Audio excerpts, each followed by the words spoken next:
ईश्वर के लिए संगीत। तानसेन अकबर के दरबार के नवरत्नों में से एक थे। वे अपने समय के मशहूर संगीतकार थे। ऐसा कहा जाता है कि जब तानसेन मेघ मल्हार गाते थे तो बारिश होने लगती थी। इसी तरह जब उन्होंने दीपक राग गाया तो धरती के दीपक अपने आप ही जल उठे। एक दिन अकबर ने तानसेन से कहा कि मैं तो उस संगीतकार का संगीत सुनना चाहता हूँ जिसने तुम्हें संगीत सिखाया है। इस पर तानसेन ने कहा, महाराज, मेरे गुरु तो स्वामी हरिदास है। वे तो आपके दरबार में आएंगे नहीं, क्योंकि मेरी तरह वे आपकी नौकरी में नहीं है। वह जंगल में एक झोपड़ी में रहते हैं। जब उन्हें अच्छा महसूस होता है तो वह गाते हैं, और जब अच्छा महसूस नहीं होता तो नहीं गाते हैं। बादशाह अकबर ने कहा कि अगर वे यहाँ नहीं आ सकते तो हम उनकी झलक देखना चाहेंगे।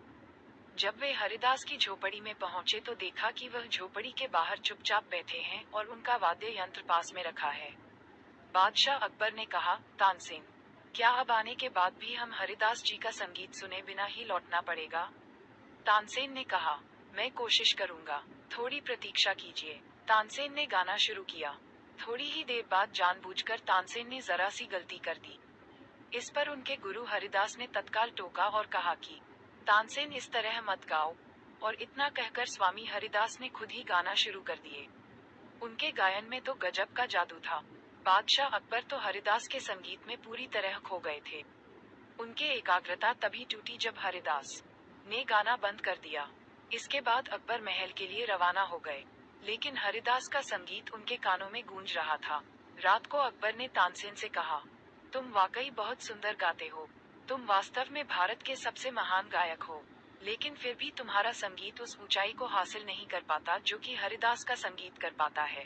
तानसेन ने हाथ जोड़कर कहा, महाराज, गुरु हरिदास जी और मेरे बीच एक बहुत बड़ा सा फर्क है कि मैं अपने राजा के लिए गाता हूँ, जबकि गुरु हरिदास जी तो केवल ईश्वर के लिए गाते हैं।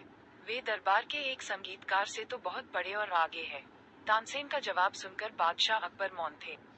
वे अपने आप से कह रहे थे, जो ईश्वर के लिए गाता है उसकी आवाज में दैवीय मधुरता तो अपने आप ही आ जाती है।